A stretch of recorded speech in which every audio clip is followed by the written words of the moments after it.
dia semak balik keyakinan dengan Allah. Dia rasa tak Allah tengok dia. Dia rasa tak Allah dekat. Dia rasa tak pertolongan Allah dekat. Dia rasa tak senang nak sebut nama Allah. Dia rasa tak senang untuk ikut perintah Allah. Kalau semua ini dia rasa susah, memang dia tak nampak Allah. Okay? Memang dia tak rasa pun pertolongan Allah, pasti dia tidak akan bersyukur dengan perintah Allah. Bila tak bersyukur dengan apa yang kurniaan Allah, tak bersyukur dengan kurniaan Allah, maka sekali lagi keyakinan beragamanya sakit. Okay? Tidak jelas hubungan dia dengan Tuhan, yang akhirnya sekejap dia solat, dia ngumpat, dia solat, dia mencuri, dia solat, dia tipu, dia solat, dia buat macam-macam benda tak cantik. Termasuk dia solat, dia rasuah. Dia solat, dia buat macam-macam. Kenapa? Kerana imannya tadi kepada Allah itu tidak cukup tebal. Mari kita tengok siapa yang imannya tidak cukup tebal walaupun sudah berada di medan juang. Sudah berada di medan peperangan contohnya. Itu pertama kita katakan dua modal. Sebab itu kita kata kalau surah Al-Mu'min ayat 44. Okay, cuba semak. Okay. Semak balik hubungan kita dengan Allah. Kedua, semak balik kita menyerahkan seluruh urusan kita pada siapa. Kita menyerahkan, kalau kita berjalan, kita serah rumah kita pada siapa. Kita serah perjalanan kita pada siapa. Kita serah anak kita pergi sekolah pada siapa. Kita serah anak kita nak duduk perisa pada siapa. Tolong tanya soalan-soalan ini. Kalau ini yang dua ni kita buat, insya-Allah kita tidak lagi rasa resah gelisah menjalani hidup. Tanya balik, kenapa aku susah? Kenapa ada musibah? Kenapa ada ujian? Kenapa ada istidrat? 3 benda besar ni Allah bagi kat kita. Ada yang namanya ujian. Ada yang namanya musibah.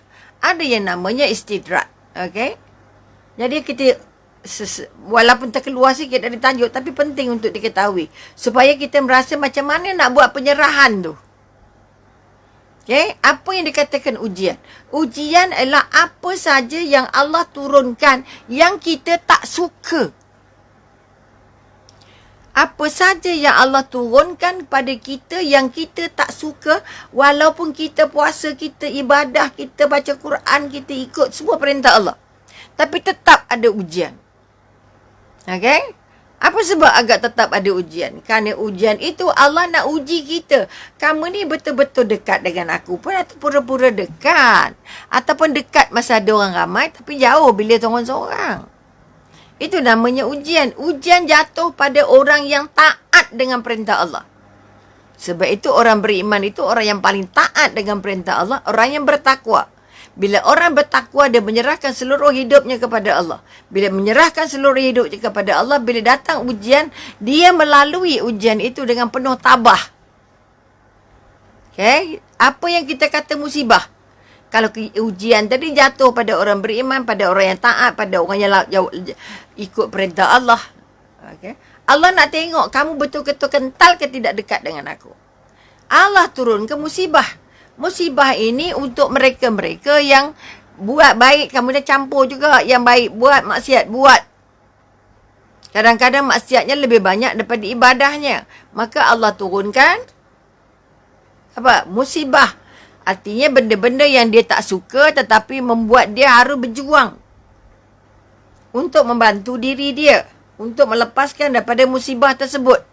Dan tidak lain dan tidak bukan caranya dia kembalikan balik kepada Allah. Ketiga, Allah bagi istidrak. Allah bagi limpahan rezeki melimpah-limpah walaupun orangnya tak solat, tak apa, tak buat apa ibadah pun. Ini yang kadang kita kata, ya Allah orang tu tak solat, tak apa, tapi macam-macam ada. Kita ni yang solat ni banyak benar, tak adanya. Jangan. Istidrak Allah bagi pada orang yang tak pernah taat Allah supaya dia terus bertambah sesat, bertambah jauh, bertambah jauh, bertambah jauh dari Allah. Ini kan kuat perbezaan-perbezaannya. Kita nak menyerah kat siapa? Penyerahan kita buat tu untuk kepada siapa? Maka kekuatan tadi kita kata pertama, semak balik keimanan kita kepada Allah. Kedua, semak balik penyerahan kita kepada Allah. Kita serah kat siapa? Hidup kita, mati kita serah kat siapa? Perjalanan kita serah kat siapa? Pekerjaan kita serah kat siapa? Maka sekali lagi mari kita lihat Surah Al-Ma'mun ayat tadi kita kata ayat 44 yang bermaksud dan aku menyerahkan Okey, mari kita tengok. Dan aku menyerahkan urusanku kepada Allah. Aku serah semua urusan ni kepada Allah. Bukan suruh Allah buat. Bukan suruh Allah buat, tapi kita buat. Tapi setelah kita buat, kita terahkan hasilnya kepada Allah. Prosesnya kepada Allah. Apa kita kata, hujungnya kepada Allah. Nah, itu yang kita kata, kita yang buat. Kita yang buat. Kita menyerahnya kepada Allah. Kita yang buat, tapi kita serah balik hujungnya kepada Allah. Baru kita kata, menyerahkan urusanku kepada Allah. Bukan serah tak buat.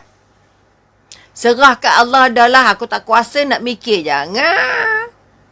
Salah. Bila menyerah kepada Allah, pertama menyerahkan niatnya. Ya Allah, aku buat ini niatnya kerana Allah, ya Allah. Aku buat bagi prosesnya. Ya Allah, mudahkan prosesnya, ya Allah. Okey, kerana aku ingin mencari redamu, ya Allah. Dan yang ketiga, kita kata menyerahkan apa? Kita serahkan hasilnya, impaknya. Ya Allah, Tuhanku, aku serahkan hasil usaha ini kepadamu, ya Allah. Jadi ke tak jadi ke, aku terima. Baik ke tak baik ke, comel ke tak comel ke, aku serah kepadamu, ya Allah. Berjaya ke tak berjaya pun, aku serah padamu, ya Allah. Ni kekuatan-kekuatan yang nak dibangun. Tanda dia sangat yakin bahawa Allah ada. Allah dekat. Aku tuannya Allah, bukan majikan. Majikan itu tangan-tangan saja yang menyampaikan gaji je kepada aku. Tapi Tuhan sebenarnya adalah Allah. Untuk aku taat majikan, aku mesti taat Allah dulu. Kalau aku taat majikan tapi tak taat Allah, aku tergelincir daripada orang beriman. Itu yang kita takut. Kita mabuk menyelesaikan masalah di majikan, masalah di pejabat. Tapi banyak masalah tak selesai dengan Allah. Banyak masalah anak tak selesai. Banyak masalah mendidik anak tidak selesai. Masalah dengan keluarga tidak selesai. Masalah di rumah tidak selesai. Semalam, kata dapat satu klien. Kenapa suaminya kahwin lagi satu? Okey. Dan bila saya tanya, kenapa kamu nak jadi isteri nombor 2? Biasanya laki-laki, okay, bila dia nak nikah lagi, dia nak merayu kita dan beritahu, isteri saya tak masak, isteri saya malai, isteri saya tak tahu ngemat, isteri saya buruk semua. Ceritanya buruk semua. Saya kena basuh baju sendiri, saya kena gosok baju sendiri, saya kena cari baju sendiri, saya kena itu, saya kena ini. Itu cara seorang laki-laki nak mempengaruhi wanita. Jadi kawannya pula dengar, Allah kesian dah pula. Kalau kahwin dengan aku akan gosok baju kamu, aku akan masak untuk kamu, aku akan jaga kamu, aku akan layan kamu. Boleh nampak?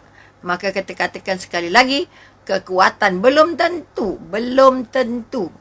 Apa yang kita impikan itu jadi kalau kita tidak menyerahkan hasilnya kepada Allah.